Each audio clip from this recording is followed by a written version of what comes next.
Hey, shalom family. I pray everybody's doing well out there. I'm out here in the yard getting some vitamin D, letting my feet ground a little bit in the grass, and yeah, life is good. So today I'm going to be speaking a little bit more about relationships. I've been making a few videos for my single brothers who are righteously seeking a wife, and today I'm going to be adding to that playlist. I'll be speaking about how I met my wife and the journey that I had leading up into finding my wife. So let's jump right into it.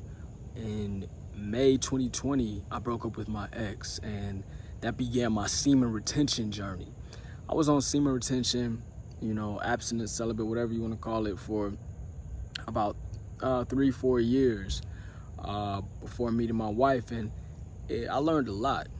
I don't hear a lot of men speak about this, and I'll go into it more on a video when I go into detail about my journey on semen retention, but I don't hear a lot about how men speak about the rewiring of your brain on semen retention.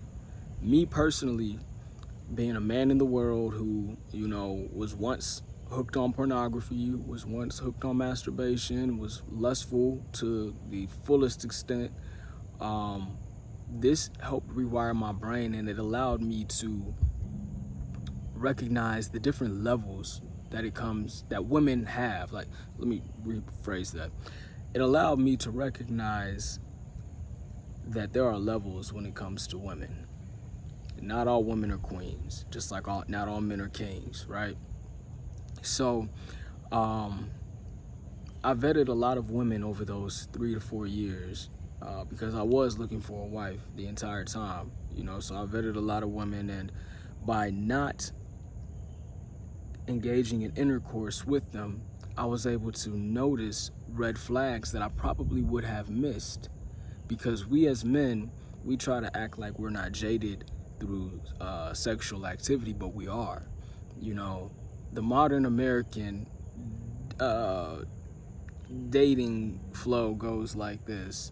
Typically, you find a woman, she's cute, you like her, she likes you, you talk 1-2 dates, then y'all end up smashing, y'all have sex, okay, cool, y'all have sex for a few months, whatever, then she's like, well, where are we going with this? Yada, yada, yada, and then y'all either break it off, or if you really like her, you get into a relationship with her. Now y'all are in a relationship. Then, over a few years or however long, you might get married, or you get her pregnant, and then that's your baby mama, baby daddy situation, whatever, and however that goes for that particular couple versus being married.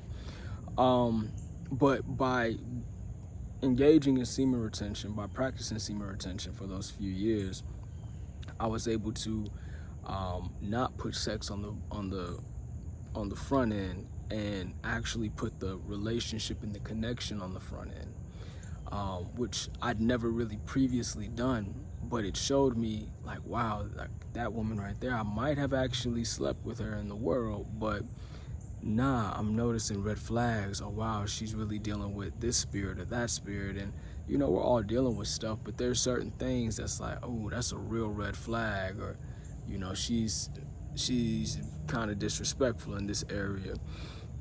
This mindset is the type of mindset that I'm looking for my kingdom, and that mindset that she has doesn't fit that. So anyway, like I said, the past few years I was able to really vet a lot of women, and talk to women, and when I finally met my wife, I'm not gonna lie, the first time that I met her,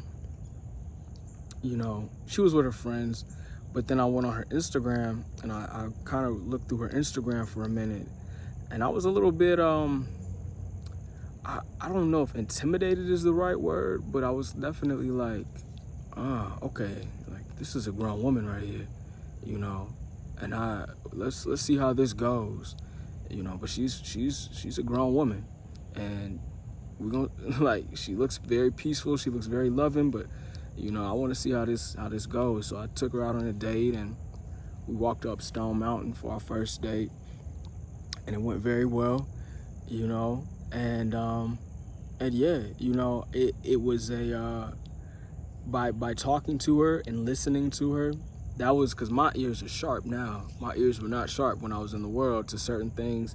You know, like I said before in my last video, there were certain things that had I known that my ex had engaged in or done, I do not think that I would have actually decided to date her, right? But I was already 3, 4, 5, 6 months invested by the time that these things revealed themselves, and jaded because I was engaging in sexual intercourse with her before I was, you know, in the truth and all that in the world. So, you know, I kind of bit the bullet on it. But through that, I learned to really sharpen my ears and listen to what women say, because women will tell you who they are if you listen. And so I listened, and I listened sharply, and I would hear things, and I'm like, wow, you know, she is a solid. Like, I like that mentality. Like, hey, yeah, you know, I don't, all that material stuff, like, I'm not even really into all that for real. Like, I'll go to the thrift shop, and I'm like, like, that's, like, my granny goes to the thrift shop, like, you know, like, okay, you know, and then she'll say something else that I'll hear, and I'm like, oh, wow, you know, my mom has said that, or she has that same outlook in that regards, you know. And then I remember my sister telling me this, because I got closer with my sister after, you know, we kind of went apart. I was in college, she was in college, and we got back close again. And I remember my sister like, you know, I don't really go out like that, you know, I'll go out here or there, but like, I'm really like a homebody or whatever. And I started noticing that most of the good girls are homebodies, you know. And I remember her saying like, yeah, I've never been to that spot before. Like, I would have never been there because I'm always in the house. Like, I only went because my girls wanted me to go, you know, so they brought me out the house. But like, I'm a homebody. And I'm like, okay. Like, the good girls stay at home, the bad girls be outside, and, you know. So anyway, it's just certain things that I was noticing that I'm like, okay, I'm clocking that. I'm clocking. Yeah, okay. And I'm not telling her, I'm just kind of keeping it all to myself, because at this time, you know, I was facing 10 years. And so there was a lot going on in my mind where I was I was talking to her, I was listening to her, but I had a lot of just, I was mentally just really at a different place at that point, you know. And for more insight on that, go watch my testimony series on how I was facing 10 years and how I was able to beat it with no attorney using the Holy Spirit. All praises to the Most High. So I remember one day we were at my house and we were about to go to like this little nature trail, and for whatever reason, you know, I was about to put my shoes on and we were about to leave, and she stopped. And like, I forget how, you know, we were sitting or whatever, but all I remember was she just put her hand like on my head and she just started praying over me. Just didn't know what I was going through. I didn't tell her that I was facing 10 years. I didn't tell her that I was going through this. She felt it. She was like, Father, whatever your son is going through right now, Father, I pray, yada, yada, yada, yada, yada. Ooh. And I was like, whoa, I've never had a woman do that for me before. Like that. That was my sign, honestly. Like, okay, this woman she's different. She's special. She feels me, even when I'm like, even though I haven't told her, you know. And so anyway, I after that, I still didn't tell her. I didn't tell her until it was over, what I was going through, you know. And then she was like, wow. And I was like, yeah, so that day when you did that, you don't even realize, like, you definitely were in tune, you know, with me. And I noticed that, and that's something that, again, like, I've never had that happen before. And, you know, she was just so peaceful. And I'm so alert now to how important prayer is, because without prayer, without a petition, God is not able to move on our behalf. We have to pray, you know. So seeing that this woman is a praying woman, you know, it definitely elevated my interest, skyrocketed my interest. The way that she was able to feel me and pray for me like that, I was truly amazed, and my spirit was like, whoa, like this is the one, bro. You know, and people around me, my mom said it. She was like, I can tell, you know, just by you talking with Shanice that you guys have, that's my wife's name. I can tell that by you talking with it, like you dating her, and you're being with her, that you've grown, you know. So that was another green flag is that other people around me were seeing that I've grown by me being in this relationship, and by me, you know, courting this woman. And then, you know, when my family came down, my family flew down from LA, my mom, my aunt, my grandma, so we're all, and then my sister, you know, all my women in my family, they came down and they vetted her last summer. You know, we had like a gathering at my house. Her aunt was in town. She came by, you know, we made food or whatever and played games, card games, board games, all that stuff. But they got to see her and vet her, and, you know, we went out to dinner a few times while they were here, and so they really got to know her. And everybody was like, she's nice, bro. Like, yeah, everybody that met her was like, yeah, bro, yeah, you got one here, bro, like, for real. And so with that, I was like, okay, cool. You know, I'm not somebody that moves off of what other people say. I already knew I had it, but I wanted my family to confirm it, especially the women in my family, because there's certain times in life where the men have to go off and be men, and there's certain times in life where the women have to be with, you know, with each other. And so I wanted to make sure that my wife is a great representation of me while I'm away, that she's a great that other women respect her. Proverbs 31 woman, that she's respected, you know, that she is a hard worker. You know, when I read Proverbs 31, I can see my wife in it, you know, and that's a blessing, you know. And it's truly a blessing, you know, especially because I've dated Proverbs 5, Proverbs 7 women before, you know, like, so, yeah. I'm not gonna make this video too long. I just wanted to get on here real quick and explain like certain things that I saw along the way. You know, she was very attentive. She's very peaceful. She notices things like, okay, I noticed that you like this. You know, you like your tea in the morning. I know that. Ooh, you like this in your tea, your honey. Okay, you're out at the store. You bought me a jackfruit. You out at the store. You bought me whatever, because you know this is how I eat. You know, and vice versa. I'm the same with her, because you know I want to be that, and that's the beautiful thing about this life. You know, I truly believe that in our partner, in our mate, in our spouse, you know, for me as a man, when I look for a spouse, I'm looking for a woman who can be my friend. I'm looking for a woman who resembles my mother. You know, I'm looking for a woman who I could see having a daughter with. Like my daughter, I could see within my wife. I'm like, okay, like I'm expecting my daughter to be a certain way when she comes out. And you know what? I love it. I love it, because I already know God, you know, y'all willing, of course. If that's in the plan for me to have a daughter, how it's gonna be, because I can already see my son and just little nuances that he does, that my wife does, and I'm like, okay, this is gonna be fun. Like I don't feel like I feel at ease, man. And that's one thing that we both said. It's like, man, you know, I feel really confident. I feel really at ease knowing that this is who I made life with, who I created life with, you know. And because of who she is, and because of just the baseline root, you can tell when you get to somebody's root on who they are.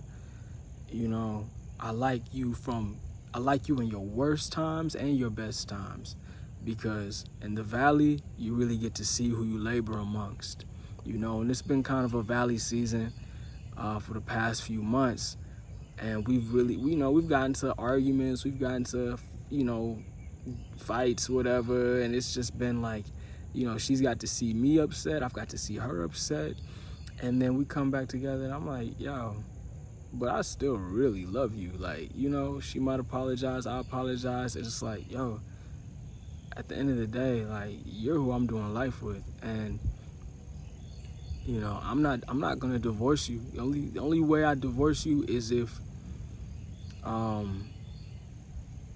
you know, that adultery thing, man. Like Yahushua says, Jesus said, Yah hates divorce. You know, now if you disrespect me, I'm gonna have to check you, and it might be uncomfortable. Like, but she's not a disrespectful person. I wouldn't have gotten with her. That's my thing too. Is I had to learn myself over those years of semen retention, and I learned, like, there's certain women that I'm just not supposed to be with because you're too much. And they, you know, some women wear that as a badge of honor. You know, that, hey, I'm like this, and woo, woo, woo. And it's like, oh, okay, you be that, you know. And there might be a man that's, you know, cool with you being that, and you know, impregnate you and marry you or whatever, but it's not gonna be me. I need peace, bro. Like, I need peace, bro. I need shalom. So, yeah, she's very peaceful, dog.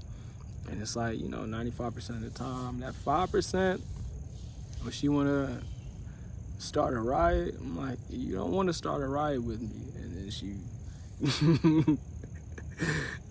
you know, she might push, and I'm like, okay, is this what you want? Like, all right, bet, let's go, you know. And then she comes back, my bad. I'm like, baby, I love you. Like, y'all women, I don't know why y'all continuously love to test, because that's one thing that y'all, it's like y'all have to test to make sure that we are still, you know, the men that you know we are or want us to be or whatever.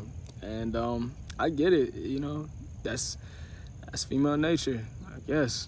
You know, we love y'all, but, you know, don't poke the bear now. Yeah, man, but I got sidetracked, you know, I went off on a tangent, but no, she is an amazing woman and very peaceful, and we're very much so in line with the way that we eat. We eat clean, we eat healthy, you know, we're not eating trash, the way our lifestyles are. We like going on walks in our nature trails. We like being outside, grounding. We like, you know, I like taking my shirt off, getting vitamin D. She don't take her shirt off. I want to say all that. You know, we like to be outside, just getting vitamin D, man. We like to read, you know. We pray together. We like to watch, you know, sermons together. You know, we like to go eat good food at new places, and now we have our son, and it's, you know, it's a family, and so it's truly a beautiful thing when you find the right one. And I've noticed that I've been blessed by being married. I get more respect now, certain places that I go, because I'm married. I remember, in particular, there's this one gentleman in our community. He's a restaurant owner, you know, lounge owner at night, and I told him, hey, you know, I'm about to have a son. And he was like, word, wow, okay. You know, I want to pitch a business idea to you, you know. I was like, oh, okay, you know. And that happened multiple times where it's like, oh, you know, I'm expanding, I'm having a son over the time when she was pregnant. And men were like, oh, okay, hey, yeah, you know, let's sit down and let's talk about such and such. Let's work on this together, or, you know, because now they see, okay, you're having a son, or you got married, you're having a son.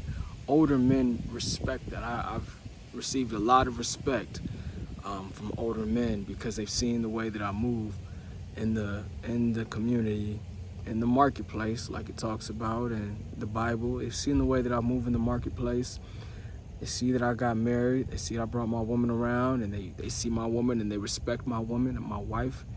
You know, she's not a floozy, she's not an airhead, because older men can tell, you know. And okay, now she's respectable. And then older women, because if she's around older women, and they're like, oh, okay, yeah. You know, I was at a wedding. This is another example. I was at a wedding recently, and I saw one of my childhood mothers, you know, the mothers in the community, right? So I introduced her to Shanice, like the year before. Me and Shanice were going to Stone Mountain to camp, like Stone Mountain Park, just to like set up a tent and like cook out there and like do a bonfire and all that. But we dropped off my dog Zaza to the vet, and she's the vet's wife. So when I brought her in, you know, I got to see her. I'm like, hey, how you doing, Mashari? Yada yada yada. And she's known me since I was like 3 years old, right? Brought in my wife, my lady at the time, and like, this is my lady. She got to meet her. They talked, and so I realized, man, and this is something that I used to do back in the day with my ex, because I knew that my ex was all looks, not much brain, but the looks were there. So I used to kind of jump in, because I didn't want other women to know that like she's not like that intelligent, bro. Don't talk to her for that long. She's a trophy. Just look at her, bro. Don't engage, bro. Like, please, you know. So I noticed myself starting to do that with the conversation between, you know, Miss Shari and my lady, and I had to stop myself, because I realized, oh no, I am with a solid woman. She's holding her own. Like, I don't need to jump in. This is a woman conversation. I need to step back and just observe. And I'm observing, and I'm like, wow, this woman she's a queen, man. Like, she can hold her own, because the other queens around noticed. And so when we were about to leave, you know, Mashari pulled me to the side, and she was like, hey, I like her. And I'm like, okay. And so at the wedding a few months ago, I saw Miss Shari again. It had been about 1.5 years.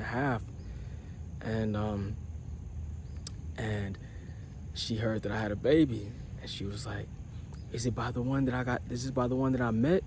And I'm like, yeah, Miss Shari, it's with her. She's like, yes, I really liked her. Oh man, you have to bring her over again. Like, you guys have to come over for dinner and this, that, and the other. And it's like, okay, cool. Because, you know, when you have a solid woman, you get invited more places. You're a solid union now. It's like you chose right. Good job, you know. And those people that are around you, supporting you, they want to see you win. And by winning, you have to choose the right one. That's a part of it, because who you marry, who your mate is the biggest decision that a man has to make in this life, you know.